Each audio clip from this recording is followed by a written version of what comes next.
Radio, a lo mejor este lunes 24 de mayo del año 2021, todo el equipo que trabaja para ustedes a partir de esta hora los saluda. En la producción, Marilia García y Génesis Rodríguez.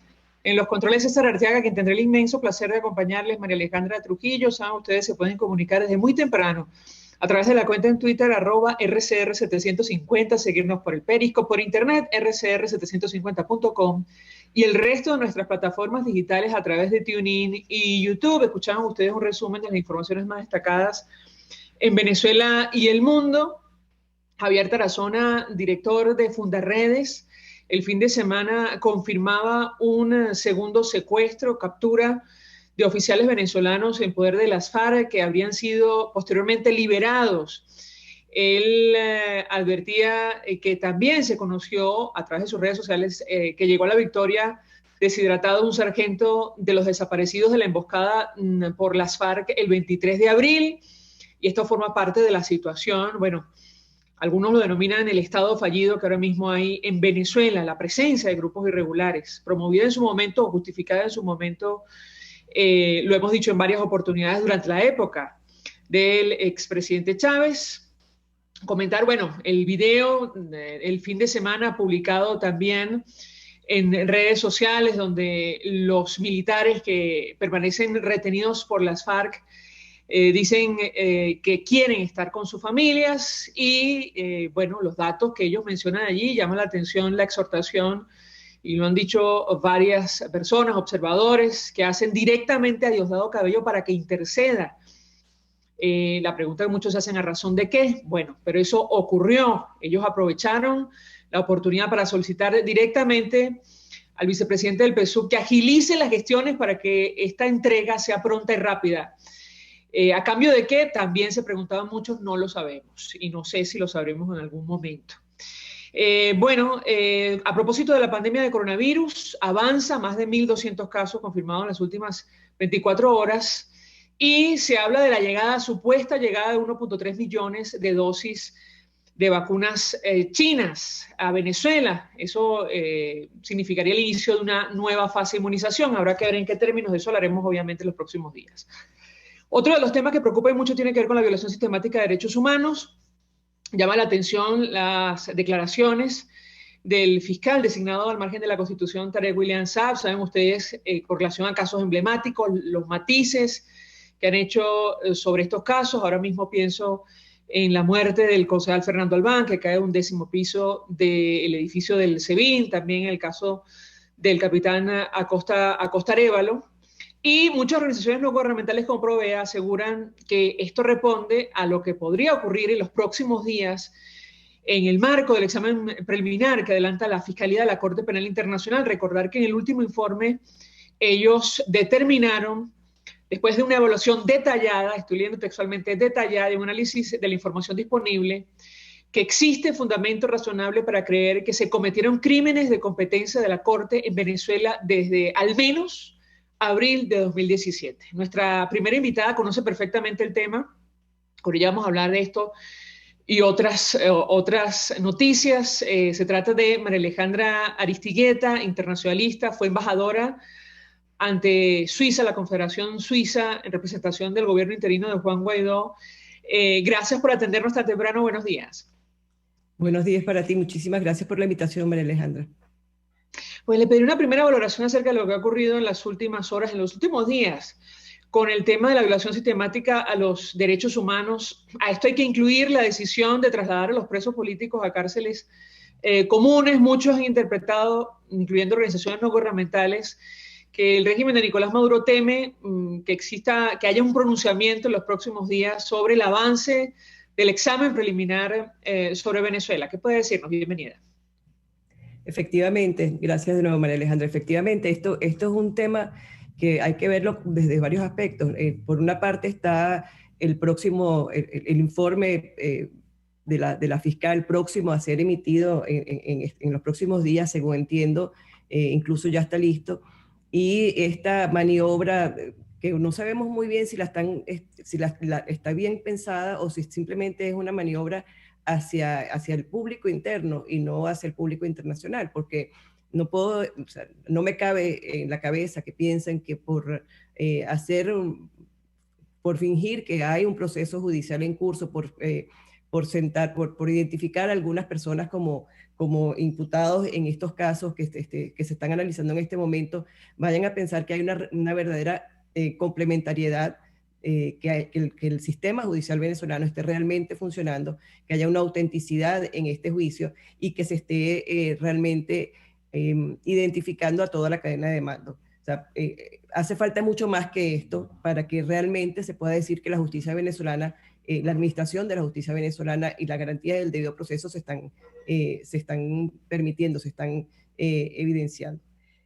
Por lo tanto, cualquiera de estas actividades que hemos visto en estos últimos días, por cualquiera de estas acciones que hemos visto en los últimos días, para mí no son más que pues, un ejercicio de relaciones públicas para tratar de crear matrices de opinión encontradas y para que la gente en el estado de sensibilidad y de angustia en el que se encuentran, y sobre todo las víctimas y los familiares de las víctimas, estamos hablando fundamentalmente de 3 casos de seres que fueron asesinados vilmente por la dictadura, que se genere una matriz de opinión detrás de esto y exacerbar los ánimos de cara a este informe que se va a presentar.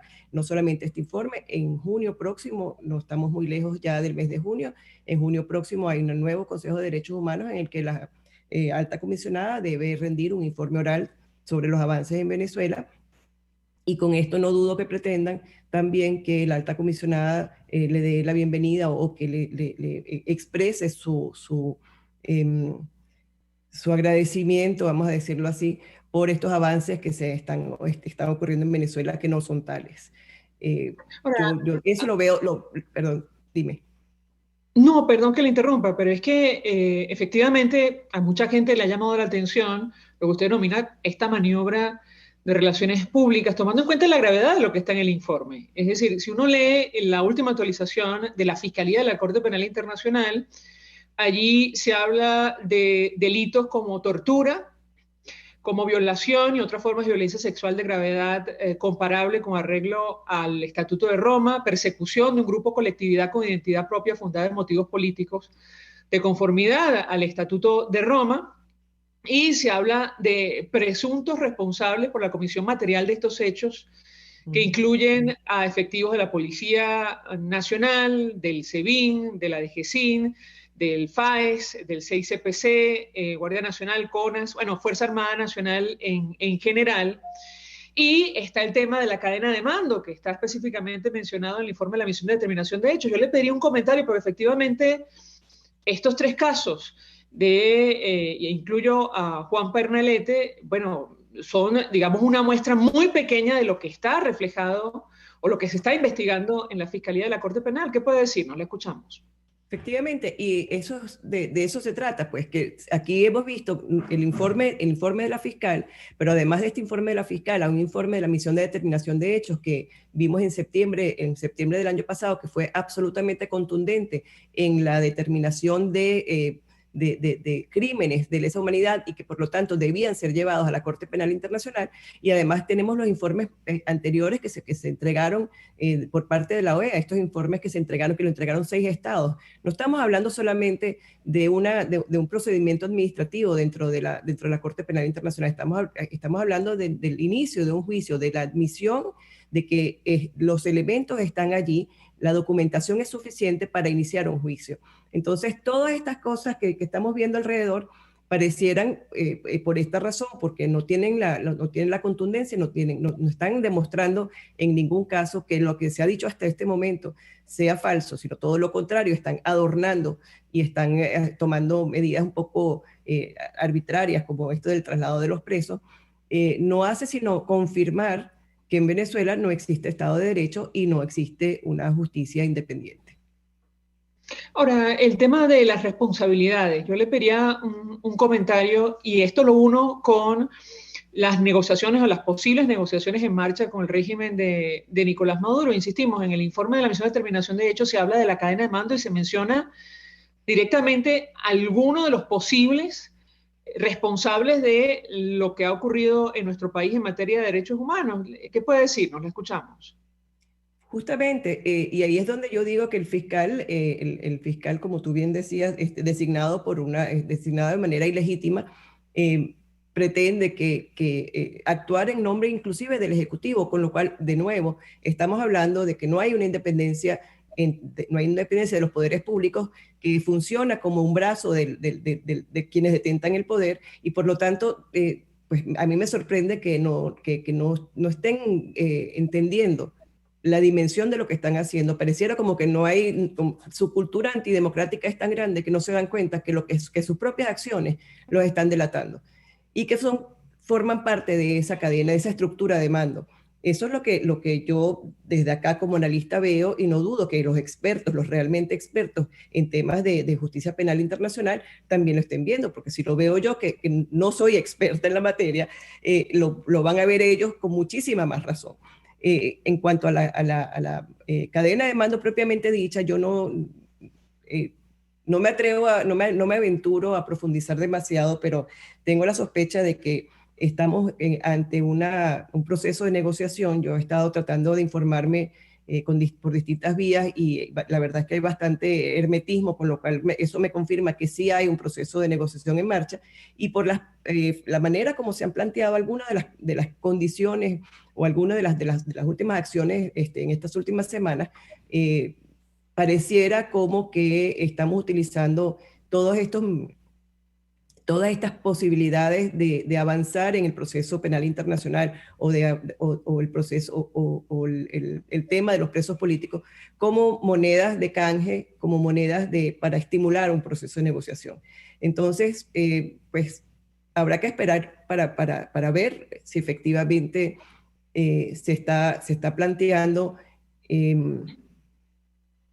de alguna manera quitarle la responsabilidad, levantar la responsabilidad a quienes en este momento serían responsables dentro de esa cadena de mando. Y si recordamos bien, en septiembre del año pasado se hablaba desde Nicolás Maduro hasta los soldados que ejecutaban materialmente la medida, fuese de tortura, la violación fuese tortura, fuese asesinatos. ¿Por qué percibe usted que se puede estar utilizando como moneda de cambio, digamos, cierta impunidad para avanzar en una posible negociación?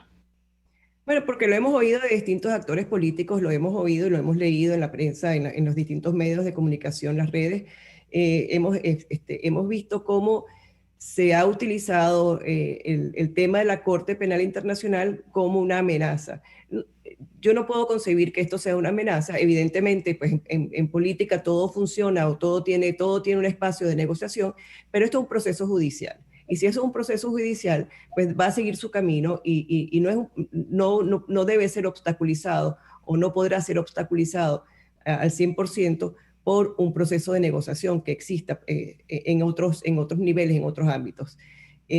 Pero ciertamente se está utilizando esta posibilidad para que den muestras de buena voluntad, den muestras de colaboración, y de alguna manera entonces, digamos, regresar a un Estado de Derecho en Venezuela, y que la aplicación de la justicia nacional sea la que se encargue de determinar quiénes fueron los responsables, y no que sea la justicia internacional. Eso es un poco lo que... ¿Usted cree que eso es posible, tomando en consideración la situación de la justicia ahora mismo en Venezuela? Bueno, yo creo que evidentemente no es posible en un país donde no existe separación de poderes, donde la justicia no solamente no es independiente, sino que es totalmente inadecuada, es totalmente arbitraria, y donde no vemos que en los próximos años eso sea posible revertir, puesto que estamos hablando de un sistema entero que ha sido corrompido y ha sido destruido. O sea, en Venezuela ha sufrido 20 años de destrucción de sus instituciones. En los próximos 6 meses, en el próximo año, así quisiéramos, y así hubiese un proceso de transición, no sería posible aplicar la justicia venezolana, puesto que no hay las bases, no hay ni siquiera la cultura jurídica en Venezuela, más allá de la sociedad civil.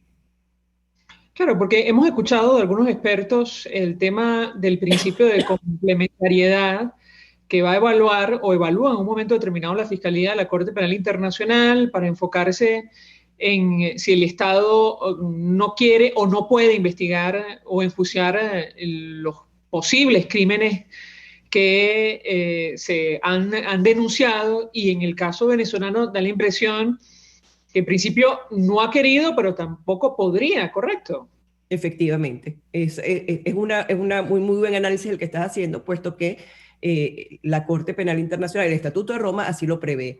No se habla solamente de la actitud que puedan tener quienes detentan el poder, quienes controlan el poder, sino también de la capacidad institucional que se tenga para poder administrar la justicia.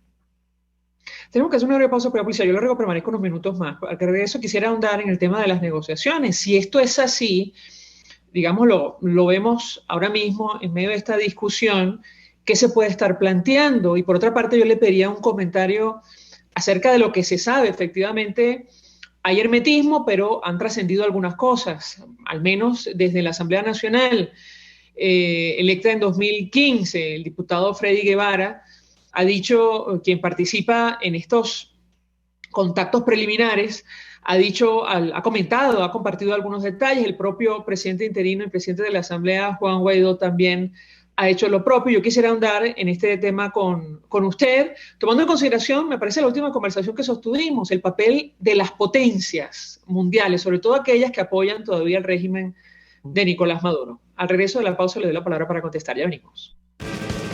Usted escucha Palabras Más, Palabras Menos, en RCR 750 AM. Puedes seguirnos en nuestras redes sociales. En Twitter, @RCR750, la radio que se ve. Mensaje del ingeniero José Peraza, tesorero del FONPRES CIB. Estimado colega ingeniero arquitecto y profesional afín, el Colegio de Ingenieros de Venezuela y el Fondo de Previsión Social, preocupado por la salud de tu familia, ha diseñado un sistema de salud integral que coloca a tu disposición y que contiene asistencia primaria de salud, ambulancia, hospitalización, cirugía, oftalmología, dermatología, fisioterapia, psicología, odontología, farmacia y funerario. Para mayor información, visítanos a nuestros portales cib.net.be, fonprescib.net.be, Colegio de Ingenieros de Venezuela, construyendo futuro. Mis amigos, una empresa comprometida y responsable con su personal es una empresa segura, y Produzca es la compañía pionera en Venezuela que ofrece la mayor cantidad de equipos de comprobada calidad para garantizar la seguridad integral de toda la nómina industrial de cualquier empresa. El catálogo de Produzca es inmenso, todo tipo de guantes, cascos, accesorios y productos varios de protección para tu personal. Conoce más de Produzca en www.produzca.com. Produzca, seguridad en tu empresa de los pies a la cabeza. Todos las piensan, todos las escuchan y María Alejandra Trujillo te las dice. Palabras más, palabras menos. Continuamos, amigos, palabras más, palabras menos, hablando acerca de lo que está ocurriendo en nuestro país en materia de derechos humanos, lo que podría decirnos en los próximos días, según han adelantado algunas organizaciones no gubernamentales de nuestro país, la Fiscalía de la Corte Penal Internacional, en actualización del examen preliminar que adelanta sobre Venezuela. Nos acompaña María Alejandra Aristigueta, internacionalista, fue embajadora ante la Confederación Suiza del gobierno interino de Juan Guaidó, y yo le dejaba una inquietud a propósito del papel de la comunidad internacional, de las potencias mundiales, y le pedí un comentario sobre lo que han dicho algunos aliados de Nicolás Maduro. Recientemente el presidente de Argentina, Alberto Fernández, dijo que en su opinión los problemas de derechos humanos en Venezuela han ido desapareciendo. Y esto generó, bueno, una avalancha de críticas, sobre todo desde nuestro país, al menos desde las fuerzas democráticas, tomando en consideración lo que estamos hablando, es decir, el examen preliminar, lo que está denunciado allí, delitos de lesa humanidad, nada más y nada menos. Y yo le pedí un comentario acerca de este tipo de declaraciones y el papel de la comunidad internacional frente a una posible negociación. La escuchamos. Bueno, justamente parte de estos ejercicios de relaciones públicas de los que yo te hacía mención hace un momento, también pasan por la coordinación entre los distintos aliados internacionales. No es poco frecuente que veamos que en el seno de Naciones Unidas, sea en Nueva York, sea aquí en Ginebra, estén hablando al unísono estos países y estén utilizando más o menos el mismo tipo de frases, el mismo tipo de enfoque.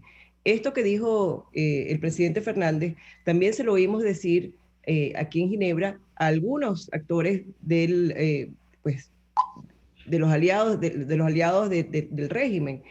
Y hemos estado evidenciando que pareciera como una preparación para que los países sintieran que gracias a las mejoras económicas que han habido últimamente por la dolarización del país y digamos que de alguna manera todo lo que está relacionado con el tema de derechos humanos, se han visto mejoras. Esas mejoras son unas mejoras ficticias. No estamos hablando de mejoras, sino de voceros que están planteándolo de alguna manera. En inglés hay un término en relaciones públicas, en todo lo que es comunicación estratégica, que dice el endose por terceros. O sea, si hay terceros, y no soy yo quien lo está diciendo, sino son terceros quienes lo están diciendo, se hace más creíble la noticia. Y eso es exactamente lo que han estado haciendo. Están utilizando a otros actores para decirlo, no es el régimen de Maduro el que lo está diciendo, son otros actores que están constatando que efectivamente en Venezuela está pasando esto y aquello, y con eso tratan de generar una corriente de opinión o una corriente que haga pensar a los gobiernos de los países aliados de la democracia en Venezuela, que las haga pensar en que las cosas están avanzando. Pero por eso hay que siempre remitirse en definitiva a la documentación que existe no solamente de la sociedad civil, sino de los organismos internacionales. Si efectivamente estamos hablando de mejoras en el Estado de Derecho o mejoras en la economía del país, ¿por qué entonces seguimos viendo los niveles de desnutrición que seguimos viendo? ¿Por qué seguimos viendo, estamos hablando en el caso de la economía, los niveles de desnutrición, los niveles de precariedad que existen? ¿Y por qué del lado de los derechos humanos, en vez de ver la liberación incondicional de los presos políticos y en vez de ver unos procesos de justicia y procesos en los que haya reparación a esas víctimas, estamos viendo un traslado de los presos políticos a cárceles comunes? O sea, hay que, para contrarrestar esa información que sale así sin ninguna base o que sale en los medios de comunicación de otros países, más bien como parte de un guión internacional, debe ser siempre refrescada la información que se tiene y que está documentada a nivel nacional a través de la sociedad civil y de los organismos internacionales. Ahora, ¿cree usted que esta declaración del presidente Fernández es, digamos, un adelanto de la posición que él va a asumir en la discusión, en el marco de la discusión del Consejo de Derechos Humanos sobre Venezuela? Porque, bueno, es sorprendente, y creo que lo hablamos en alguna oportunidad, que Argentina, si sea un gobierno socialista de izquierda, asuma esta posición, tomando en consideración lo que ellos vivieron en carne propia durante, al menos, la dictadura de Videla. ¿Qué puede decirnos? La escuchamos. Bueno, efectivamente creo que vamos a ver esa posición de manifiesto en el marco del próximo Consejo de Derechos Humanos, sobre todo en el momento, quizás no tanto en este momento que va a haber un informe que va a ser el informe oral de la alta comisionada, pero probablemente en septiembre, cuando tengamos el informe escrito de la Misión de Determinación de Hechos, dirán que sí ha habido un proceso de mejora. Incluso hace muy poco leí un tuit de la Oficina del Alto Comisionado diciendo que le daba la bienvenida a las mejoras que habían ocurrido y las nuevas prácticas, algunas de las prácticas están haciendo. Entonces tú vas viendo cómo van engranándose todos estos distintos elementos para tratar de contrarrestar lo que ha estado documentado. Sí creo efectivamente, para responder de nuevo a la pregunta, sí creo que esa va a ser la posición de Argentina, y a Argentina la van a acompañar seguramente los distintos miembros del Consejo de Derechos Humanos que reiteradamente pues votan del lado de Venezuela, del lado del régimen venezolano, y no del lado de las víctimas. Sobre el papel de las potencias internacionales, sobre todo las que apoyan a Nicolás Maduro en un proceso de negociación, le pediría un comentario. En este proceso de negociación creo que cada quien tiene su propia agenda. Aquí lo que se trata, aquí nadie está pensando realmente en los venezolanos, en la precariedad en la que viven los venezolanos, en la situación en la que se está viviendo en Venezuela, y muchísimo menos en las víctimas que están en este momento detenidas arbitrariamente o que están padeciendo cualquiera de las violaciones de sus derechos y sus libertades fundamentales. Todos los involucrados en este proceso, una vez que esto se abrió al panorama internacional, todos los países que están involucrados en este proceso tienen algún tipo de interés. Y eso no lo podemos perder de vista. O sea, siempre hemos sabido que no hay amistades, hay intereses internacionales. Por lo tanto, quienes están apoyando al régimen de Maduro a nivel internacional, pues están utilizando al régimen también para que los apoyen a ellos en otras áreas, en otras agendas de su preferencia.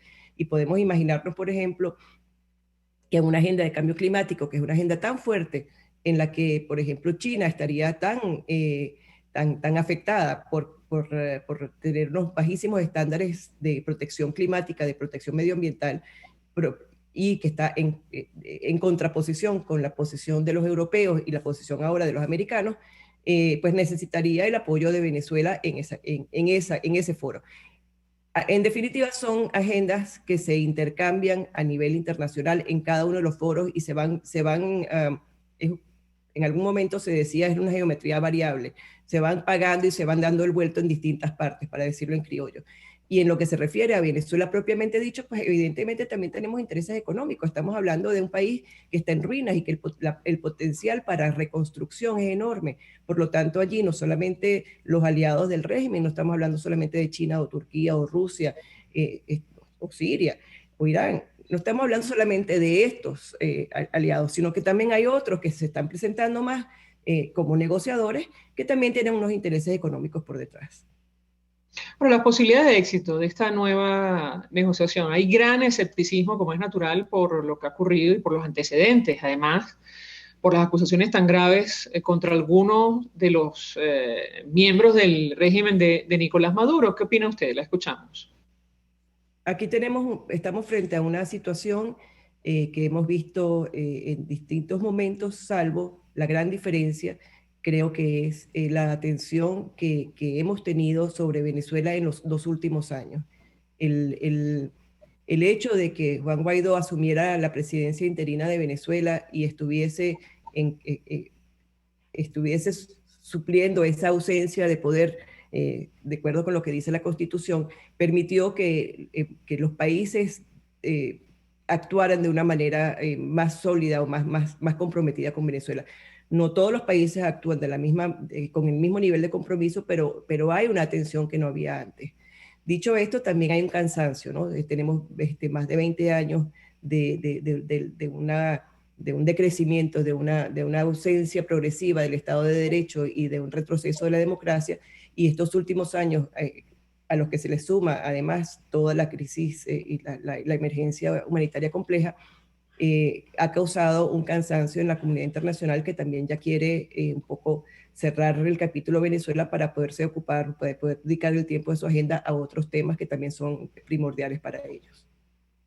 La situación de Venezuela es muy particular y tiene características propias de lo que ha sido este proceso durante los últimos años en nuestro país, pero algunos comparan, bueno, un posible proceso de negociación con lo que ocurrió, por ejemplo, en Colombia. En su opinión, ¿cuál es su expectativa en lo personal? ¿Cómo se puede plantear esta nueva iniciativa y tomando en cuenta, entre otras cosas, lo que ha sido el proceso de pacificación en Colombia con sus bemoles? Es decir, que no ha logrado concretarse del todo y continúa ahora mismo abierto. La escuchamos. Mira, un principio básico de toda negociación es que nadie va a estar contento con el resultado. Cuando nadie está contento con el resultado, queriendo decir si hay muchas partes involucradas y nadie está 100% contento con el resultado o lo que se ha acordado, es porque el acuerdo es bueno, porque todo el mundo tuvo que ceder un espacio, tuvo que ceder algo que había llevado a la mesa de negociaciones y ganó algo a cambio. Entonces, ese equilibrio donde todos ganamos algo, pero no ganamos todo, es difícil, es muy difícil de lograrlo, es difícil de manejarlo cuando hay tantos actores involucrados.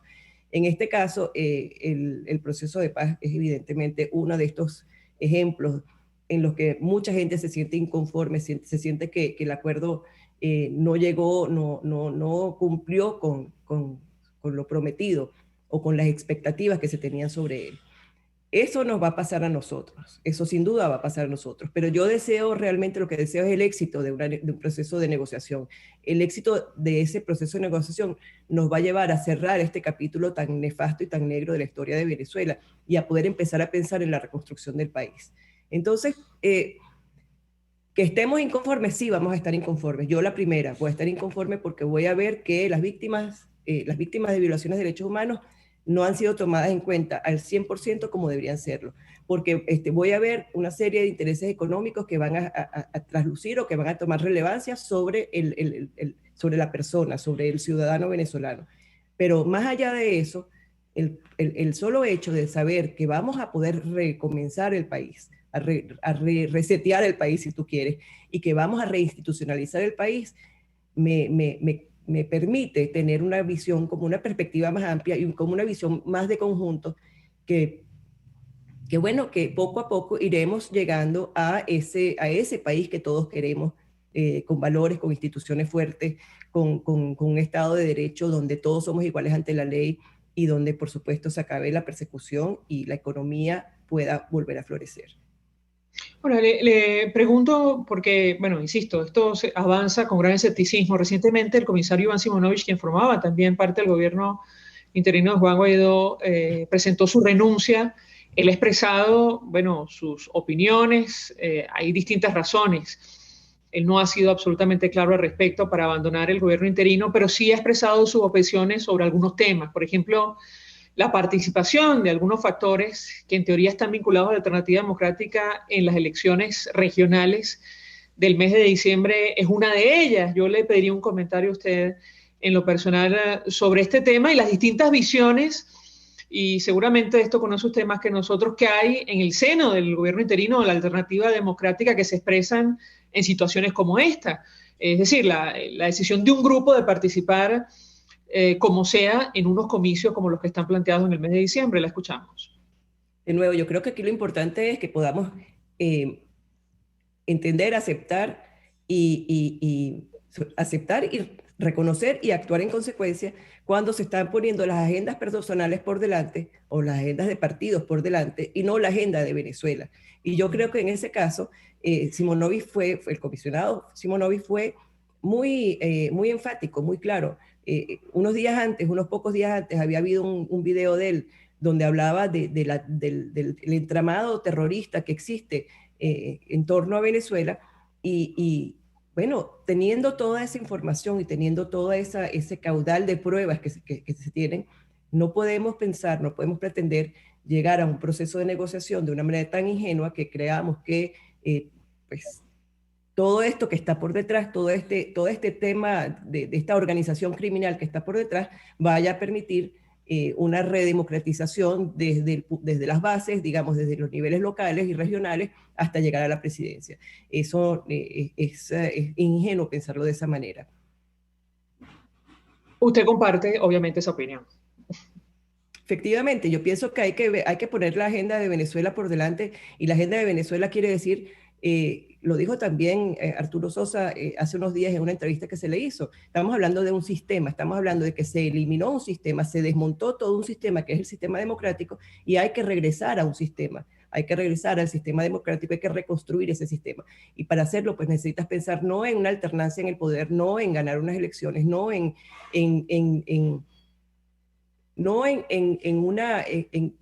ganar elecciones para seguir lo mismo, sino realmente tener una agenda de cambio de sistema, de regreso, de una redemocratización del país, para poder entonces hablar de procesos electorales, para poder hablar de atención al ciudadano desde el nivel local hasta el nivel nacional.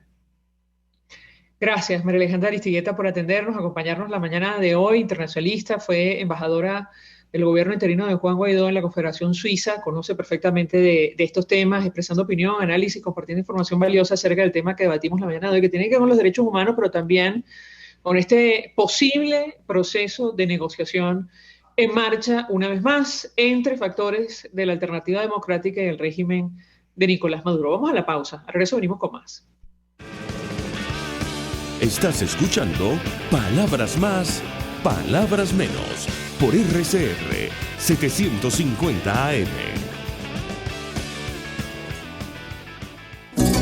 RCR 750 AM, porque lo bueno une.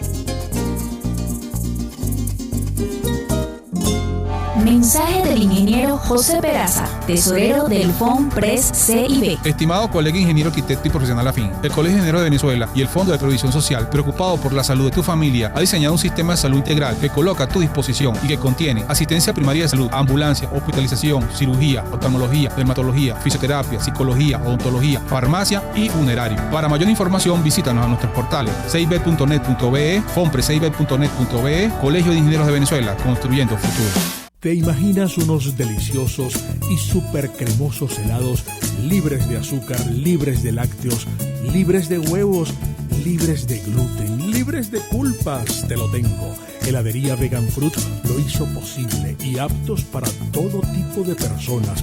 Los heladitos Vegan Fruit los encuentras en los mejores supermercados y tiendas de delicateces. Síguelos en las redes. @heladería Vegan Fruit. Amor vegano y cremoso. Pluralidad contigo. Respeto contigo. Responsabilidad contigo. Libertad contigo. Estamos contigo y punto. De lunes a viernes a la 1 de la tarde. Contigo. Solo por RCR 750 AM. Porque lo bueno une. Ellos y que no saben nada. Y así nos va. El espacio donde se tocan los temas más candentes de interés político y nacional. Y así nos va. En este programa, la picardía y el humor inteligente son los protagonistas. Pura cabilla. Lara y Hernández descosen y revelan los secretos más oscuros del acontecer político. Y así nos va. De lunes a viernes a las 4 de la tarde. Por RCR 750 AM. Moisés Naim en Efecto Naim. Hola, soy Moisés Naim desde Washington. Conéctese a rcr.tv. También nos puede seguir por @Efecto Naim en Twitter. Y estamos en Facebook y en Instagram. Y no olvide que puede disfrutar todos los contenidos del programa cuando usted quiera, suscribiéndose a nuestro canal de YouTube. Nos vemos en la radio. Los miércoles y viernes a las 7 de la noche. Solo por RCR 750 AM. RCR 750 AM. Porque lo bueno une.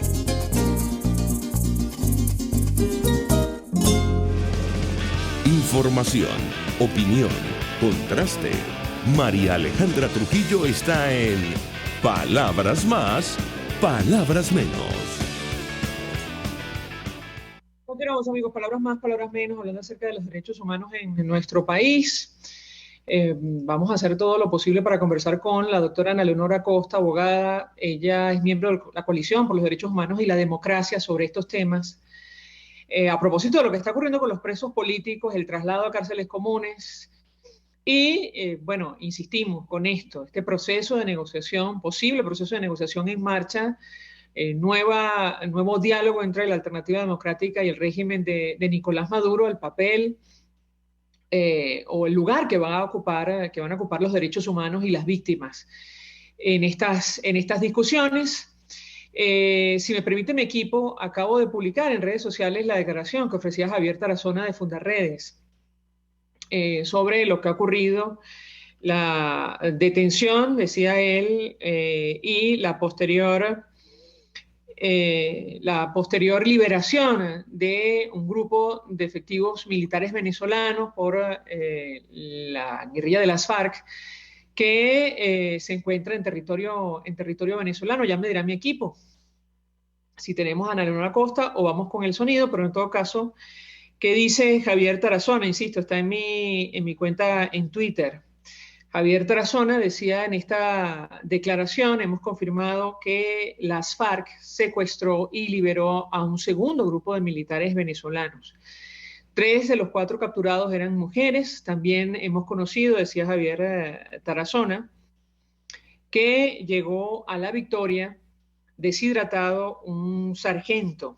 Decía Javier Tarazona de Fundarredes. Les estoy haciendo la toma de pantalla para que mi equipo sepa exactamente la ubicación del video y coloquemos su declaración. Tenemos el video. Tenemos el video para compartirlo con la audiencia. También hemos conocido que llegó a la Victoria deshidratado, sargento de los desaparecidos en la emboscada por la FARC el 23 de abril. Vamos a escuchar a Javier Tarazona. En tanto, hacemos todo lo posible para conversar con nuestra siguiente invitada, Ana Leonora Acosta. Escuchamos a Tarazona. El segundo secuestro de efectivos militares por parte del grupo terrorista de la FARC. Nos referimos a una comisión de salud. Específicamente se trasladaban hasta un comando de la Armada en La Victoria. Debían hacer uso de lancha y atravesar una parte del río para llegar a este lugar donde habían efectivos militares, y fueron sorprendidos por unos presuntos pescadores, quienes terminaron siendo miembros del grupo terrorista de la FARC, del Frente Décimo, comandados por Iván. Este bloque de 4 efectivos militares, liderizado por el teniente de navío de apellido Rea, por 2 sargentos, una de tercera de apellido Llanes, sargento de primera Padilla y Caraballo, quienes durante todo el día estuvieron secuestrados por los terroristas de la FARC, golpeados, maltratados, y al final del día fueron entregados al teniente coronel Castro, quien le tocó trasladarse desde Guasdualito como condición única para poder entregar a estos funcionarios militares. Repudiamos las actuaciones de la FARC en territorio venezolano, las rechazamos con firmeza y nos negamos a que sigan operando libre y abiertamente en nuestro territorio. Bien, parte de las declaraciones, el video publicado en redes sociales por Javier Tarazona. Esta segunda detención, él publicaba también imágenes del supuesto sargento de la Armada.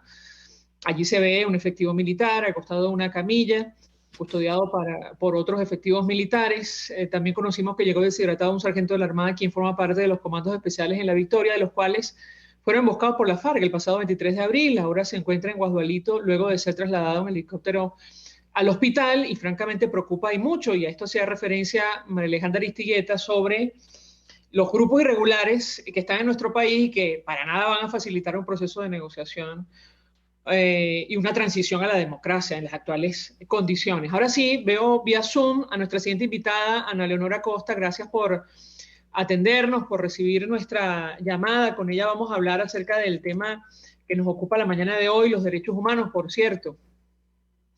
Hay que hablar no solo las víctimas de este conflicto en Apure, también los desaparecidos, detenidos de manera irregular. Ella es abogada, además miembro de la Coalición por los Derechos Humanos y la Democracia. Ana Leonora Acosta, gracias por atendernos. Buenos días. Hola, muy buenos días. Gracias por la invitación. Un saludo a todos los que nos ven a esta hora.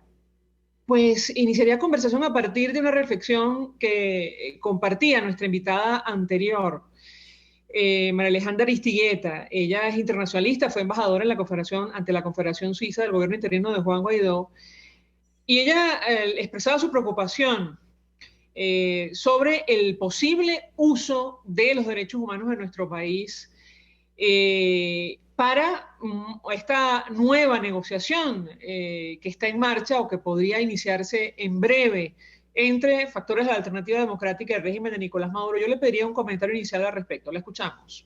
Bueno, el comentario inicial es lo que nosotros decimos desde la coalición, que los derechos humanos no tienen ideología. Por lo tanto, los derechos humanos no se compaginan con la política. Están por encima de la política y deben ser respetados por todos. Y por supuesto, cualquier negociación que se lleve adelante debe tener como norte y debe estar guiada por el respeto a los derechos humanos. Ahora, tomando en consideración lo que se ha dicho públicamente, la posibilidad de que los crímenes gravísimos que figuran en el examen preliminar sobre Venezuela que adelanta la Fiscalía de la Corte Penal Internacional sean investigados en territorio nacional, ¿qué opina usted? La escuchamos. Sí, bueno, en este caso, por supuesto que la vía internacional procede cuando la vía interna no funciona. Entonces, no es suficiente que sean investigados, sino que hay varias etapas dentro de lo que debe ser, en este caso, que estamos hablando de delitos, lo que tiene que ser la investigación penal y el enjuiciamiento. Estamos hablando de que en el caso de que existan víctimas que lleven sus juicios a la o sus casos a las justicias venezolanas, debe haber una investigación imparcial, seria y objetiva, que es lo que no ha sucedido hasta ahora. Después de eso, estas personas deben ser juzgadas en unos tribunales imparciales y además no solo es declarar responsable a los culpables y condenarlos, sino además una indemnización a la víctima. ¿Qué ha sucedido hasta ahora? Que ha habido mucha discusión y mucha preocupación. Hemos estado hablando últimamente de las declaraciones del fiscal que hablan de 3 investigaciones sobre 3 personas que fallecieron en diferentes sucesos en Venezuela que violan derechos humanos y que además pueden ser delitos graves, ¿no? En estos casos, por ejemplo, en el caso del capitán Acosta Arévalo, si bien ciertamente se anuló la sentencia que había y se devolvió el procedimiento al momento de que se celebre nuevamente la audiencia preliminar para imputar los delitos de tortura, debemos decir que esto no es suficiente. O sea, no es suficiente decir, para contestarte en pocas palabras, que se va a investigar o que alguien se enjuició.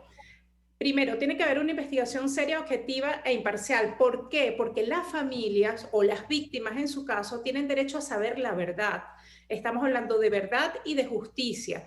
Entonces, esta investigación, por ejemplo, en el caso de Acosta Arévalo, no es solo decir, bueno, él murió a consecuencia de las torturas y estas 2 personas, estos 2 custodios son los responsables. No, es saber exactamente qué pasó ahí desde el punto de vista criminal, desde todo punto de vista penal me refiero, y después de eso que la familia conozca lo que pasó, que se enjuicie a todos los culpables, pero además que se investiguen a las cadenas de mando, porque estos no son hechos aislados. La muerte del capitán Acosta Arévalo no es un hecho aislado, ya hemos venido denunciando por años lo que son las torturas en Venezuela y en este caso las torturas en el caso de la contrainteligencia militar. Entonces no es un hecho aislado y por eso también hay que investigar a la cadena de mando. Después debe haber un juicio que tenga todas las garantías del proceso, que las personas que son responsables sean condenadas, pero además que las víctimas sean indemnizadas. Y estamos hablando no solo de indemnizaciones pecuniarias, sino morales, porque aquí las víctimas han sido colocadas como, han sido no solo humilladas, han sido colocadas como culpables, sino que haya una indemnización moral para estas víctimas y sus familias. Si me permite nuestra invitada, tengo que hacer un breve paso para la policía. Al regreso quisiera conocer la situación de los presos políticos en nuestro país, de los casos que usted lleva. Por ejemplo, pienso ahora mismo en el periodista Roland Carreño, la decisión, el alcance de la decisión de trasladar a cárceles comunes a los presos políticos. Esto ha generado preocupación, ha encendido las alertas, sobre todo entre familiares y abogados, por la situación de los penales en nuestro país. Al regreso de la pausa, si me permite, le doy la palabra para contestar. Ya venimos. Escuchas a María Alejandra Trujillo en Palabras Más, Palabras Menos, por RCR 750 AM. Sintonícenos a través de Periscope, @RCR750, la radio que se ve. Mensaje del ingeniero José Peraza, tesorero del FOMPRES CIB. Estimado colega ingeniero arquitecto y profesional afín, el Colegio de Ingenieros de Venezuela y el Fondo de Previsión Social, preocupado por la salud de tu familia, ha diseñado un sistema de salud integral que coloca a tu disposición y que contiene asistencia primaria de salud, ambulancia, hospitalización, cirugía, oftalmología, dermatología, fisioterapia, psicología, odontología, farmacia y funerario. Para mayor información, visítanos a nuestros portales cib.net.be, fomprescib.net.be, Colegio de Ingenieros de Venezuela, construyendo futuro. Ellos sí que no saben nada. Y así nos va. El espacio donde se tocan los temas más candentes de interés político y nacional. Y así nos va. En este programa, la picardía y el humor inteligente son los protagonistas. Pura cabilla. Lara y Hernández descosen y revelan los secretos más oscuros del acontecer político. Y así nos va, de lunes a viernes a las 4 de la tarde, por RCR 750 AM. Se dicen, se ocultan, se piensan, se descubren. Palabras más, palabras menos. Con María Alejandra Trujillo. Continuamos, amigos, palabras más, palabras menos, hablando acerca de lo que está ocurriendo en materia de derechos humanos, tomando en consideración lo que adelanta algunas organizaciones no gubernamentales en Venezuela, la posibilidad de que en los próximos días haya una actualización del examen preliminar que adelanta la Fiscalía de la Corte Penal Internacional sobre nuestro país. Nos acompaña Ana Leonora Costa, abogada, miembro de la Coalición de los Derechos Humanos y la Democracia. Yo les hago una inquietud acerca del traslado de presos políticos a cárceles comunes. Decía el doctor Alberto Arteaga, lo hemos citado en estos días, en el infierno carcelario los presos pasan de una paila a otra. Sin embargo, la oficina de la Alta Comisionada de Derechos Humanos ve con buenos ojos esta decisión. Estos son pasos en buena dirección para los derechos humanos y oportunidades alentadoras para aplicar las recomendaciones de su oficina. ¿Cuál es la situación de los presos políticos? ¿Qué puede decirnos? La escuchamos. Bueno, hoy en Venezuela tenemos más de 375 presos políticos que se encuentran distribuidos en diversas cárceles. Y nosotros hemos venido denunciando desde hace muchísimos años lo que tiene que ver con las condiciones carcelarias, las condiciones de reclusión. Y si bien tanto esta resolución que establece el traslado de la custodia al Ministerio de Asuntos Penitenciarios de las personas que están detenidas en el DIGECIN y el SEBIN, nosotros hemos estado señalando que estos no son centros adecuados para mantener a personas detenidas, más todas estas denuncias de tortura que ha habido en todos los años. Ahora, ¿cuál es la situación? Que no solo basta con trasladarlos a centros penitenciarios, sino que es importante, como señalé anteriormente, que tengamos garantías judiciales y que estas personas sean sometidas a un juicio justo. Y si estamos hablando de juicio justo, estas personas no deberían estar detenidas. En Venezuela, en nuestra Constitución, se establece la libertad como un valor primordial. Y solo cuando en una situación excepcional, las personas pueden estar detenidos preventivamente, que es el 90% de los casos de los presos políticos en Venezuela. Entonces, estas personas deberían estar en libertad, no deberían ser trasladadas a un centro de detención ordinario, como dicen, cárceles comunes, sino que deben estar en libertad. Y en segundo lugar, nosotros nos preocupa, si bien hemos denunciado que se encuentren dentro de la Dirección de Contrainteligencia también y del SEBIN, también debemos decir que en las cárceles comunes no hay las condiciones adecuadas y ciertamente es pasar de una paila a otra. También decía el doctor Arteaga en estos días, es que hay presos en las sedes de inteligencia. O sea, esas son preguntas que no deben llamar a la reflexión. Y el hecho de decir que se están dando pasos no significa que no se están violando derechos humanos. Lo que hay es que garantizar los derechos humanos. Y ya desde la Coalición por los Derechos Humanos y la Democracia, la semana pasada hicimos una denuncia de un preso político que se encuentra en la cárcel del Rodeo, que se encuentra en estado de desnutrición. Y esto es algo muy grave porque sabemos cuál es la situación en las cárceles comunes.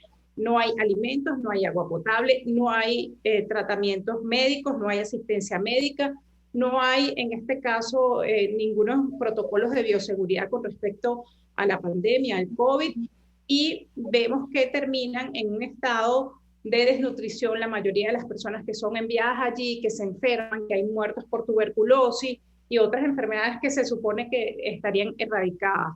Sin embargo, lo que decimos en este caso es que lo que pedimos es, primero que todo, la libertad de los presos políticos y después condiciones para todas las personas que se encuentran detenidas en Venezuela y que no es solo suficiente el tema de los centros de detención, sino además acabar con el retardo procesal. Ana Leonora Costa, 1.000.000 de gracias por atendernos, acompañarnos la mañana de hoy, abogada, miembro de la Coalición por los Derechos Humanos y la Democracia, expresando opinión y análisis acerca del tema que debatimos la mañana de hoy, que tiene que ver con la situación de derechos humanos en nuestro país, que trasciende a nuestras fronteras. Insistimos, por el examen preliminar que adelanta la Fiscalía de la Corte Penal Internacional, ya en su informe de diciembre de 2020, aseguraba esta instancia internacional que había concluido, existen fundamentos razonables para creer que se cometieron crímenes de competencia de la Corte en Venezuela desde al menos abril de 2017. Gracias, Ana Leonora Costa. Nosotros nos despedimos y lo hacemos a nombre de Jaime Nestares de la Dirección General de la Estación, en la gerencia de producción Willy Charcaya, en la producción Marilia García y Génesis Rodríguez, en los controles César Arteaga, quien tuvo el inmenso placer de acompañarles, María Alejandra Trujillo. El Fondo de Previsión Social del Colegio de Ingenieros de Venezuela presentó RCR presentó Palabras Más, Palabras Menos. RCR 750 AM.